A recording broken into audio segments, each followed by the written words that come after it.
Hello everyone and welcome to this week's Everton show. It's the magnificent 7 for Everton at Goodison Park. 7 straight wins at home in the Premier League, and the old place is once more the fortress we all want it to be. In fact, in 2017 we've played 7, won 7 and scored 26 goals in the process. Now that is decent home form, and Burnley to come on Saturday. To drool over that and much more besides, I've got Snods and our former Academy Director Ray Hall with me this week. Welcome to your Everton show debut, Ray. Great time to have you on. Great time to be an Evertonian. Well, it is, and especially with so many young players coming through. I'm not sure there would have been many Premier League clubs that had 4, 2 starting and 2 on the bench. So it's a great credit to everybody working in the academy. And Everton's still your club, isn't it? It is, yeah. And always will be. We could do 2 hours on the show, by the way, with these two. But here's a sample of what else we'll be squeezing in this week. I think it's a terrific day for the kids, for the parents, for the players. I mean, the players are enjoying themselves, that's for sure.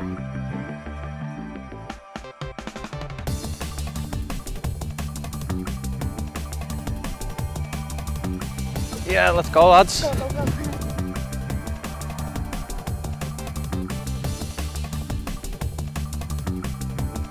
Number 1, Number 2, Number 3, Leighton Baines. We know that if we are playing our game on the top level, and if we are concentrated from the first minute, we can and we will win this game. Well, Leicester City came to Goodison Park last Sunday as the form team in the Premier League. Craig Shakespeare took over a sinking ship, but he steered it to the calmer waters of the Premier League mid-division. But when they ran into Everton, they were sunk without trace. I think we had a really strong start in the game, and I opened my eyes again. It was 2-1 down, and it was really crazy. But we showed character after the 2-1 down, and okay, we came back with good football, and that's most what I'm pleased of this afternoon. It was an hard one for me, and I found myself in a lot of space when the ball fell to me. So to manage to get the goal was just a great feeling and a great start to the game. Yeah, it's a very good result. You start very well the game. But after that, I think my feeling you score 2-3 more goals, but you concede 2 goals quickly. But the reaction of the team is fantastic. The fans as well. They push the team for more goals, and after the 3-2 in the first half is the very good reaction. That's important to have 2 goals difference, because that's more comfortable. I think your opponent is not so in the game. Then they see that we are the better team, and that's really difficult. And we showed that also in the second half. I think we played really clever till the end of the game and controlled the game. And even we had some chances to score more goals, and a perfect performance this afternoon. I mean, it's just I'm doing my job for the team, you know. Try to put pressure, to create and to score. So, I mean, I'm happy with the form that I'm in this season. I want to improve and get better every day. So, as long as helping the team, I'm satisfied. Yeah, I feel good at the moment. Before the break international, I'm score against West Brom after I missed the game with Hull City because my baby come in, but I keep my form our level. Now it's only 2 months, 7 games, and I hope I play a lot of games for help the team on maximum. We've got a good feeling at home, and the results seem to be coming as well as the performances. So I'm sure we can keep that up for the rest of the season and end on a high. Yeah. I think the team is really strong at the moment. The team is really confident at home, and we know we have the support. And yeah, if we play this kind of football, then everybody goes home really happy, and that's important. And okay, now again next week. Snods, as always, you and I were in the commentary position for the Everton-Leicester game, and we thoroughly enjoyed it. Thoroughly did. From first minute to last, as 35 seconds into the game, and we're cheering Tom Davies' goal, who I thought did really well to keep in support with Kevin Morales when he went on his run, and he finished his goal great, and what a start that was.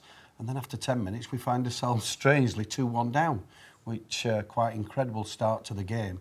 But overall I thought we dominated the game. I thought we played some good stuff. I thought we played at a good tempo as well, and there were a lot of individual good performances. So overall it were a great 3 points and a great performance. Still only a baby, Tom Davies, Ray, but when he got that chance in the very first minute, I thought he took it smashing. Yeah, showed great composure, and also his first goal, similar to it. I think it sums him up, his desire to get into where the ball might drop. He sprinted 40 yards to get there. He's a nice kid as well, isn't he? He's super, yeah. Very supportive family. Good stock, good football stock. His uncle's Alan Whittle, so he's got a good background. The gaffer mentioned character there when we went 2-1 down. The place was a bit shell-shocked for a few minutes, Snods, but we never looked likely to lose the game, really, did we? No, I don't think we did. I think the supporters were great as well. The other day, I think they got behind the team. They realised what Ronald Koeman, the boss, is trying to build at Everton Football Club. I think Morgan Schneiderlin's a massive part of our jigsaw, the way that we play as well, because it allows the freedom for Tom Davies and Idrissa Gueye for their movement as well. So overall, yeah, I think all Evertonians are pleased with what we've seen. Recently at Goodison Park, we've been fantastic. We're scoring goals for fun, we're playing some decent stuff, and that's what the Evertonians want to see. Just these two, Snods. What about the cross from Ross Barkley for Well, I said in commentary, I said, all Romelu had to do was just put his head to it. He didn't have to guide it, didn't have to do anything, because the weight and the pace of the ball, the way he whipped it in, Romelu didn't have to do it. All he had to do was lose his marker, and he did that easy enough, got his head on it, and it was a terrific goal. And Ross is playing exceptionally well, and he's playing with bags of confidence, and the two of them link up fantastically well. Worth the wait in goal at any age group goal scorers, Ray, aren't they? Yeah, when I think back all those years ago when Ross came to us, his first game was as a centre-back, so he proved everybody wrong. He's going on smashing, isn't he? Well, that Leicester City game last weekend was themed as our Junior Fan Day. It's an annual and very popular event when we bring kids along to replicate some of the main matchday jobs. We had mini reporters, mini safety officers, mini match officials, even mini photographers. It was, as you're about to see, great fun for everyone. Hi, my name's James. Today it's Junior Fan Day and I'll be interviewing a number of people to find out what goes on behind the scenes on a match day.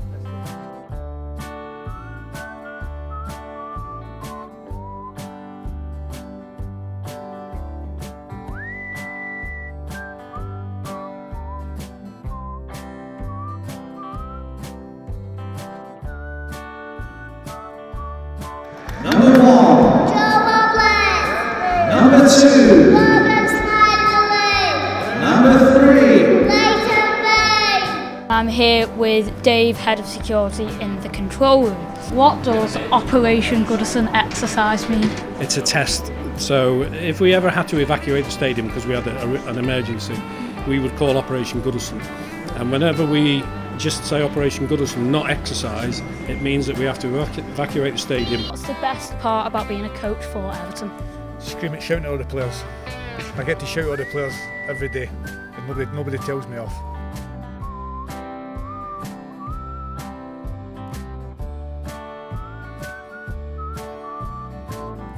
First of all, on average, how many meals do you cook on a match day? Around about 1,600 to 1,800 on a match day. Number 8, Number 10, Number 11, Number 17. You were my man of the match today, so how well do you think you played today? Thank you for that. No, I give my maximum. Scored 24 goals so far this season. Are you hoping to get a few more before the season ends? Yeah, I want to, and I'm trying to get more wins as well. I'm trying to put the team in a perfect position at the end of the season, and hopefully I can do that by creating goals and by scoring themselves as well.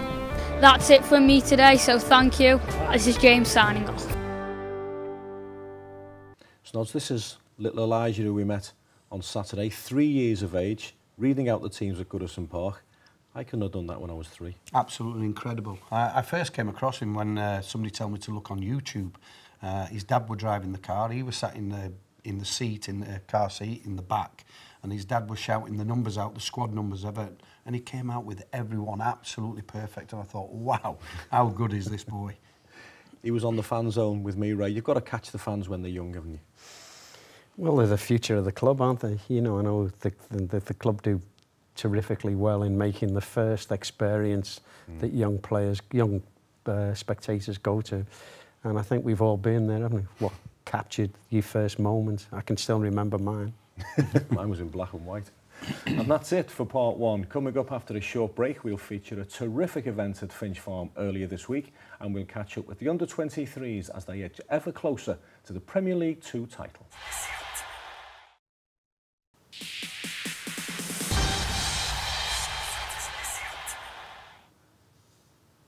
Welcome to part two. Now, one of the most eagerly anticipated days on the USM Finch Farm calendar is when the youngsters from ages 5 to 11 from the club's youth ranks are invited along to join in a first team training session. This is what we call Academy Day. Lads have trained and we've come down to do an Academy Day, which we do every year. Obviously me and Matty have been here since we were 7 or 8 now, so we've done it when we were younger, so it's nice to come down and enjoy it with the little ones. It's just great that they can play alongside, you know, the first team boys, the under-23 boys for half an hour. It's just, honestly, you can't underestimate how important this day is. Every single one of them, they've got a smile on their face, and that's what football's all about at a young level. You know, you've got to enjoy your game and you've got to enjoy training with the first team. It's a brilliant day. It's a day that you remember, even if it's only, you know, half an hour, 40 minutes. It's a day I've remembered, so hopefully these kids will enjoy it and something they can remember when they're playing in our first team. Have you seen anything like this at any of your other football clubs? I honestly haven't. I think it's a terrific day for the kids, for the parents, for the players. I mean, the players are enjoying themselves, that's for sure.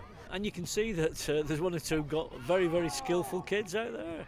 I'm looking at what they're doing over here. They were doing overhead kicks and cycle kicks before. It is terrific. Anyone's shoulders that you ended up on once upon a time? Yeah, there was likes of Arteta, Kyle, people like that who I used to look up to, but it was great for me when I was younger. I remembered it every year. I was looking forward to these days all the time. It's a great day, and it's a great day for everyone, for the players as well as the kids, the families, the sacrifices they make as parents, taking the kids up and down the country, supporting them, following them everywhere. I remember my mum and dad doing the same, you know, giving the weekends up, most weekends. So, as I say, different class. It's good for the parents to see them playing with the kids' idols. They're like film stars to the kids, you know, and it's a terrific occasion for everybody. Ray, it's a terrific concept, and as Steve Welsh himself admitted there, it doesn't happen at other football clubs. I suppose it's been going on for quite a while, hasn't it? All the way back to your day. Well, I was fortunate enough to be involved with the scouts who made it happen. And the first Academy Day was when we were based at Netherton, but the Academy Day was at Belfield. And I have to say, the players were a little bit wary of it to start with, because when they were told that they had to do a little bit of coaching, there was always the fear factor that they'd make a fool of themselves. And I know David Moyes he was slightly reluctant to start off with, but after 2 or 3 years, it became a big part of the seasonal calendar. And instead of the first team players now not being too happy with it, they look forward to it. And when you see, and I've only seen this, the clip for the first time, when you see a number of the younger players who I can remember being part of the Academy Day, now being the ones that the little ones are looking up to, it's a terrific feeling. It's fabulous, isn't it? But doesn't it make you feel a bit older when the likes of Joe Williams are saying, yeah, I remember I was on the shoulders of Mikel Arteta. Yeah, but it is. It really is a fantastic day. I know a lot of parents whose kids are at Everton and they're 6, 7, 8, etc. And they said the excitement the day before, trying to get them to bed, but after the training session and the train with the first team, wow, they said they don't want to go to bed. The excitement's still there. They absolutely loved it. But the first team players love it as well. The smile on them kids' faces when they're doing the little tricks and they're doing the overhead kicks there with the mat is fantastic. So I'm sure both the young kids, the parents, and especially the first team lads, and the lads like Joe Williams, like Matty Pennington, who have been there, they've done that on the other side, and now coaching the young kids as well for the day. It's brilliant. You know Franny Jeffers very well, Ray. You've known him since he was a baby. And are you surprised that he's gone down the coaching road? No, not at all. I actually go in now and again on a Tuesday afternoon, and one of the things that I tend to do is watch, I call them the younger coaches, but it's players like Franny and Leon Osman, who are now taking their coaching badges. And Franny's delivery will get better as he gets more and more experienced. but his knowledge is unbelievable. Right, it says a lot for Franny when I think he was in there probably 12 to 15 months without getting paid. And for him to keep going in there day in and day out, not receiving one penny, I think he's fantastic what he's done. He's a great character around the place as well. I always like bumping in to Franny Jeffers. Right, Everton under-23s are on the cusp of glory. The boys require 1 point from their last 2 fixtures, barring a dramatic goal difference swing to put Manchester City to the Premier League 2 title. Everton under-23s took another significant step towards the Premier League 2 title with a 4-1 win over Spurs at Goodison Park. Everton fielded a strong team which included Mo Besic on his return from injury, as well as Ademola Lookman, Dominic Calvert-Lewin and Brendan Galloway. Besic got 45 minutes of action under his belt, but it was after half-time when the game really came to life. First, Lookman bundled the Blues ahead after strong work down the left from Galloway. Minutes later, it was 2-0 when substitute Basala Sambu unleashed this stunning effort just moments after coming on. The game was far from won though, with Spurs sub Keziah Sterling pulling a goal back almost straight away. Everton weren't relinquishing their grasp of control though, and they restored their 2-goal cushion with another excellent strike, this time from the left boot of Kieran Dowell. And there was still time for Gloss to be added to the scoreline late on, when Calvert-Lewin scored a 4th after a goalkeeping blunder. The victory means Everton need just 2 points from their remaining 2 games to secure the title. We weren't at our best first half, and we we had to shake it around at half-time and get the lads going. But it happens, it happens. It doesn't happen very often to this group of players, and the response second half was just outstanding and terrific performance and some great goals. It's nothing that we haven't seen in training every day. Kieran does it day in, day out, and we know Basala's got great quality. Off his left foot was a little bit of a surprise, but no, it was a great turn and a great finish. So delighted for Bass and Kieran as well. So eventually we got there, and it was the scoreline probably flattered us a little bit, I have to say. Tottenham came and made it really difficult for us, especially first half. But we changed a few things around and we got there in the end. Just fantastic to have 3 points, really get closer to winning the league, so everyone's just happy and buzzing. So come on and score a goal, that must be a dream for you as well. Yeah, of course, that's what you want to do. You want to come on, bring energy to the field, want to be positive, help the team win. Everything's for the team. We just want to win, and we're just grateful to get the 3 points. We'll go to Chelsea. We'll pick a team to win, and we always want to win. This is Everton. You have to win. So we'll go down there, and it's always a great game against Chelsea. You've got some terrific players. I like the staff there. They do it properly at Chelsea, and got a lot of respect for the staff there and for their club and their players. So it'll be a really tough game because no matter what Chelsea team they put out, they're always strong. So it'll be a good game. But it's up to the players have got a great opportunity now. Ray, yet another smashing win for the under-23s. They're on the cusp of the Premier League title now, and they deserve it because they've been playing well all season. Yeah, and it's nice to see so many of the young players that have been in the academy for many years. I think it was 6 or 7 that started the other evening. And the boys who are now 18, 19, going on 20, that was always a special group, and it's now nice to see their hard work, and it has been hard work, paying off at under-23 level. It was a slow burner, Snods, wasn't it, the Everton-Tottenham game at Goodison on Monday, but came to life in the second half, and 2 quality strikes from Kieran and Basala. Yeah, they really were, but you're right, first half I thought we were a little bit negative, a little bit quiet, but second half come to life and 2 terrific goals. I liked Sambu's the best. I thought his first touch out of his feet were great and the left foot finish, but we know what to expect from Kieran. We get that every other week, goals like that. But overall, Dave thought it flattered him, the result. Perhaps it did a little bit, but hey, you take a 4-1, winning 4-1 all day, every day. We'll take a 1-0 at Chelsea, down at Aldershot when we play them down there, Daz. And then, hopefully, Liverpool, Guard of Honour. Wow, couldn't get any better than that. I think I'll join the Guard of Honour as well.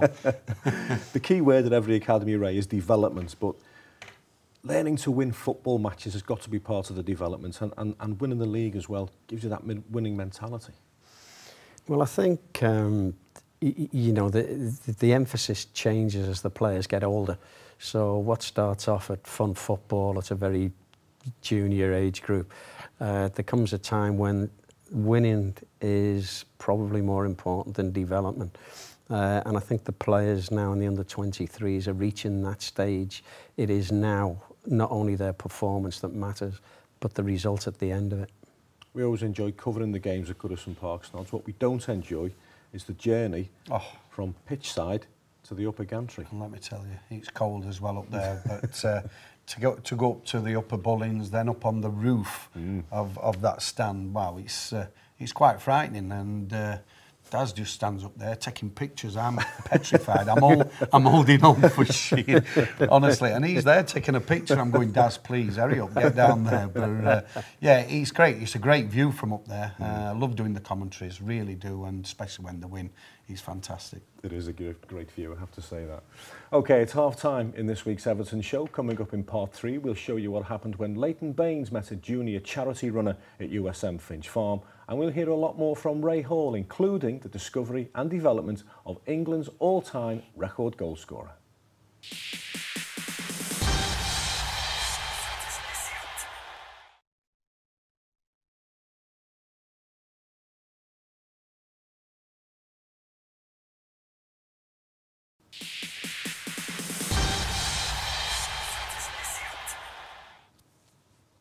Welcome back. Alongside me this week are Ian Snodin and Ray Hall, and the last time we all sat on the same sofa, we were in China. But that's another story.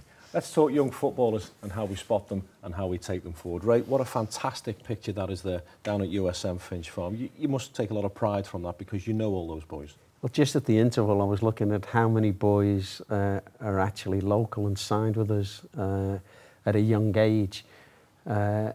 And it's 6, and David Unsworth, if you count him, it's 7, which proves that Merseyside is a hotbed for talent, and it's unearthing them. You know, I get told nowadays it's more and more difficult to find the boys for many, many reasons, but there's something about young local players that they feel for the club and almost set a culture that everybody else kind of follows.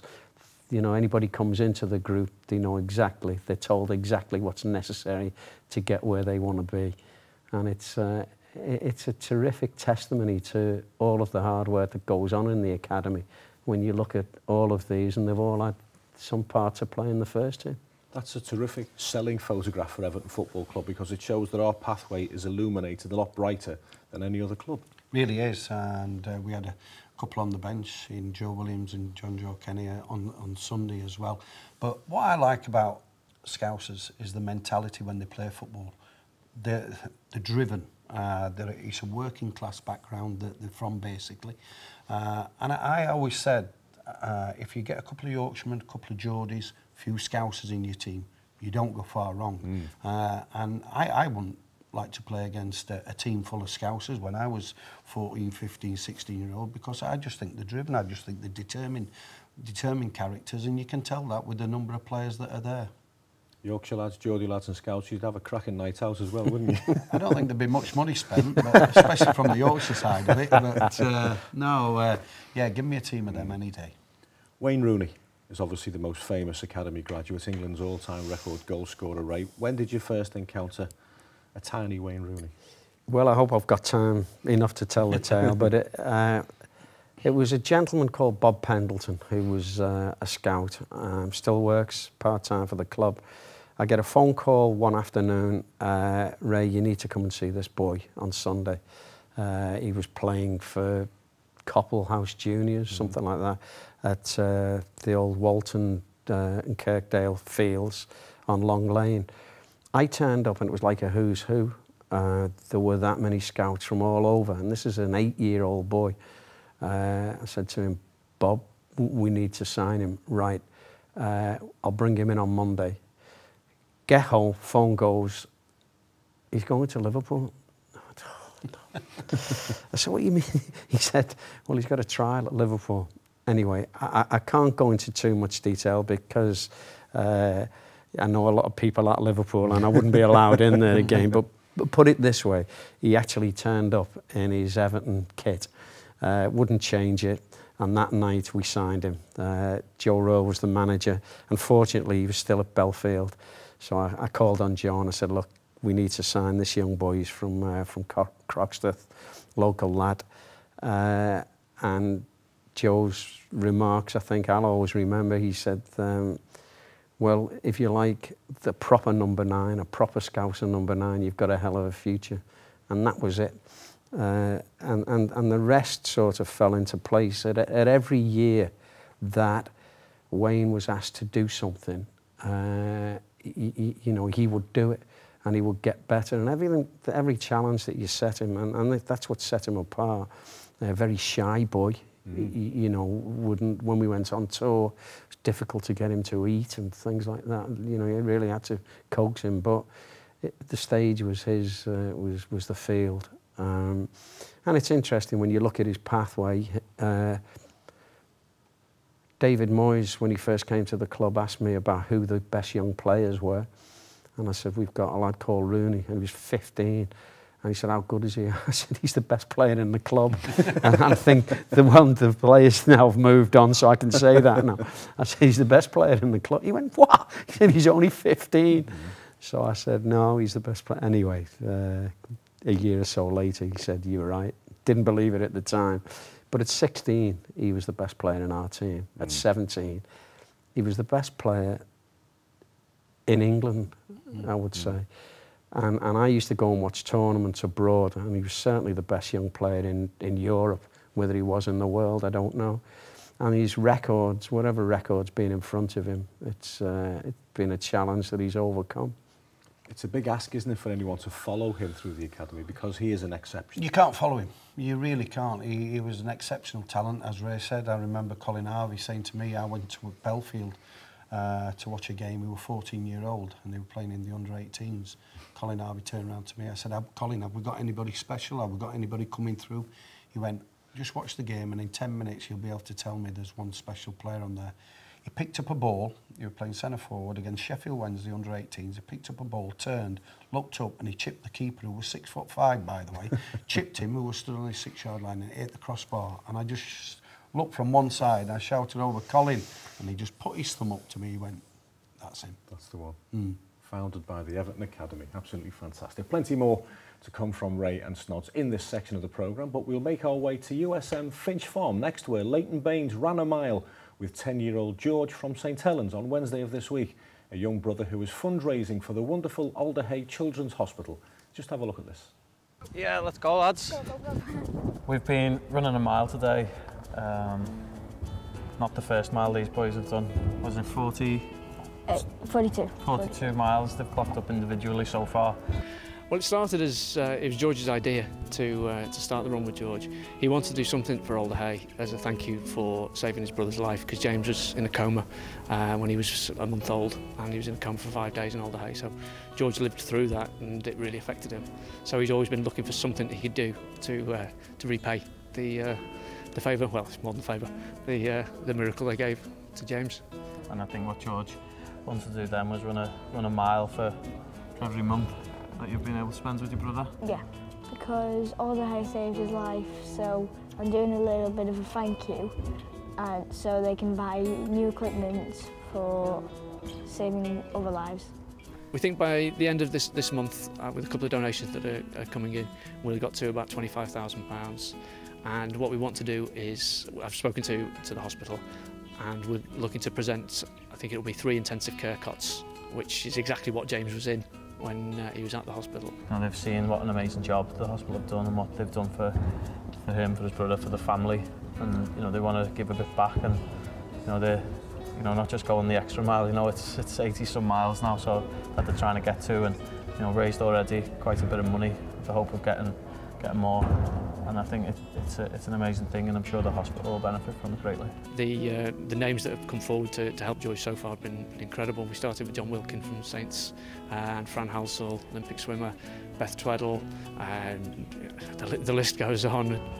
I think George probably found it the easiest. He's put so many miles in the bank now, and I think we had a couple of piggyback moments, didn't we? Yeah, and a few trips. So I thought I was going to get a piggyback at the end as a repayment, but no, it went well, and I think James, for a 6-year-old, was very impressive. I don't know many 6-year-olds would be able to run a mile, especially adding it to the many miles he's already done, so done very well indeed.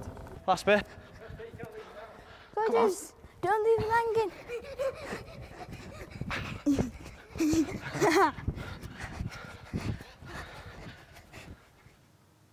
It's another lovely story from USM Finch Farm, and Leighton Baines is one of our go-to players for things like that. He's a cracking lad, and you worked with Bainesy in his very formative years, didn't you, Ray? Yeah, from about 11 through to 14. And unfortunately, Leighton had size.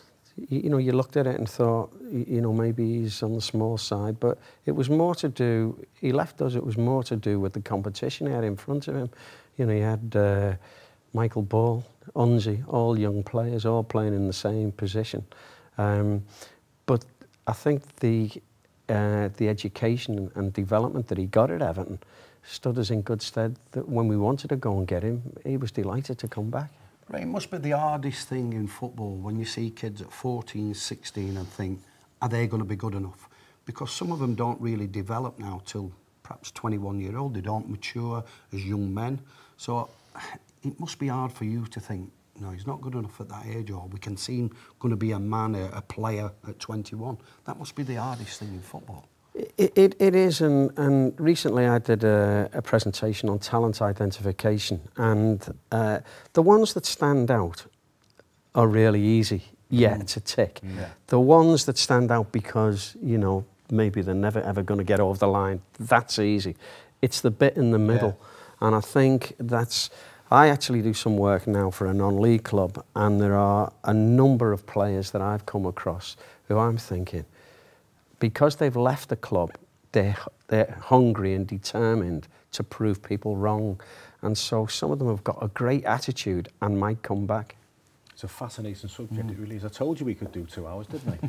OK, that's us for part 3. In the 4th segment of this week's programme, we'll start the countdown to the visit of Burnley to Goodison Park on Saturday afternoon.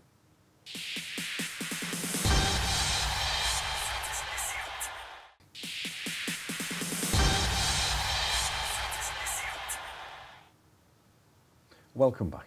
Now, one of my many Goodison Park matchday tasks is to read the team news out on the fan zone as soon as it's announced. And last Sunday, the biggest cheer of all was reserved for Morgan Schneiderlin. The Frenchman hasn't been at the club very long, but he's already a very popular figure in the dressing room and in the stands. And even though we missed 2 big games against Liverpool and then Manchester United, he's happy to be back from his calf injury sooner than expected.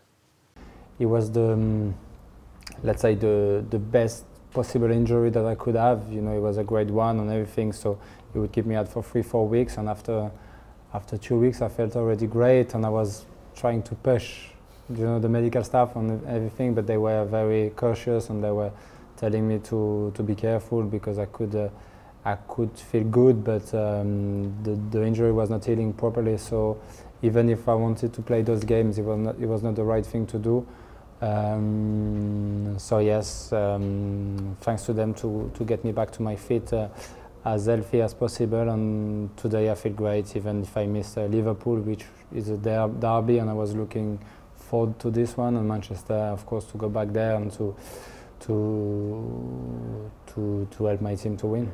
You look at the record at Goodison Park over the last few months. We've had 7 straight league wins. If we beat Burnley on Saturday, that's a chance to set a new Premier League record for Everton, 8 straight successive league wins. That's fantastic. Yeah, it's fantastic for the club, for the football club. It shows progression again, and that's the aim for this year. You know, to show the progression, and in football it's very important to have a good platform at home to win games and pick up some points away from home. And if we can keep doing this until the season and pick some points, it will be great, and it just show that this stadium is special. What do you make of Burnley from what you've seen of them this season? Yeah, they are a team very direct, you know, very well organized, very direct. They play those channel balls on the counter and everything, like a team like West Brom could play, or a team like Leicester could play. You know, those very well organized and playing those long passes, and every set plays, every throw in are dangerous. So we need to be aware of this, and make sure that we do the right thing with the ball. I'm sure that Leicester found it very difficult to cope with our movement up front in the midfield and everything, so hopefully we can cause the same problem against Burnley. And even if they are a good threat on set plays, on counters, we know that if we are playing our game at the top level and if we are concentrated from the first minute, we can and we will win this game. As I said in the intro to that piece of film, Snods, he hasn't been here long, Morgan Schneiderlin, but what an impression he's made already. Delighted to see him back against Leicester the other day, really was. I thought it might have been a bit too early, but he plays like a Rolls Royce, he really does. He sits in front of the back four, he breaks things up, can make a tackle. When he picks the ball up, he gets his head up and he plays it nice and simple, or he can play a crossfield ball. And I just think the shape that the manager wants to play, it's significant that Morgan should be there, or Gareth Barry. Well, let's not forget Gareth Barry as well. He was a tremendous player. Gareth come on as well and just sat in there. But the way Morgan plays, it allows a young, vibrant Tom Davies and an effervescent Idrissa Gueye to go about their job when they know that Morgan's just sat there in behind them and said to them two boys, go on boys, go and do what you want. He's perfect for Everton. What we like about Morgan, Ray, is his intelligence, his awareness of space. He's always in the right place at the right time. Is that something you can coach, or have you got to be born with that? Well, if you go back to Morgan, I actually wanted to sign him when he was 15, 16. I saw him play for the French under-16s in an Easter tournament. And what he's doing now, he was doing then, all those years ago. You can coach anything you want to, I think, in terms of technique and physical things like speed and so on, balance. I think you can, that's it. That's the easy part of it. Whether you can actually put anything in terms of, desire and discipline, I'm not too sure. But what I know of it, just watching the games as a spectator now more than anything, is, the impact he and Idrissa have on the whole of the midfield. There's something going on all the time there, He must be a dream of a teammate to play alongside Morgan Schneiderlin, Snods. Yeah, without a doubt. Even for the centre-backs as well. Jags and Ashley Williams must be thinking, great, we've got Morgan Schneiderlin here, or when Gareth Barry plays. They're both similar kind of players. Obviously, Gareth's getting on a little bit now, and he'll have to be saved a few times for games. But when you've got an experienced player who can read the game, who's a clever footballer in front of that back four, it helps tremendously well. Great competition in the midfield zone at Everton. Right, let's hear from the manager now. Ronald Koeman has Europe very much on his mind. The Blues are finishing the Premier League race very strongly, and next up it's Burnley as we look to make it 8 from 8 in 2017 against a side, don't forget, who haven't won away from home all season. I think after we won Man City home 4-0, it gave really a boost to everybody, and okay, we continue at home, but we have to realize every next one is different or can be different. Even against Burnley, don't make mistakes looking to the away form, the away results of Burnley, because every game is different. And if we play on the same level as the Leicester game, we have a lot of possibilities to win the game, but we need to start well, we need to start concentrated, like we did in the last home games. You touched on productivity before, but we've scored more goals in 2017 than we have in the entire time last year of the home games there. How much does that please you as the manager? Yeah, very pleased. I think really important. I think that's coming from really good football, good ball position, to have really good player between the lines, the good offensive movements, and okay, we know we have a great finisher in front like Rom, and all these movements are creating chances, and if we create chances, we have enough good players to score out of that. You welcome back Morgan Schneiderlin last weekend, and I know you're impressed with his performance. Do you feel he gets the best out of the players around him as well, the likes of Ross, Garner, Tom Davies? Yeah, but that costs time. The signing of Morgan was in January, and you see every game, every week, you see more automatic football in our ball position, and you need time. But he is really clever. he can play really good football between the lines. He's strong, his tackle is aggressive, and with the support of Ghana, of Tom Davies, of Garrett on the midfield is really good. What a photograph that is, Snods. That says more about the team spirit than 1,000 words. Yeah, I just wish that the man in the middle in the blue on the crutches weren't on crutches, to be honest. But it is a fabulous picture.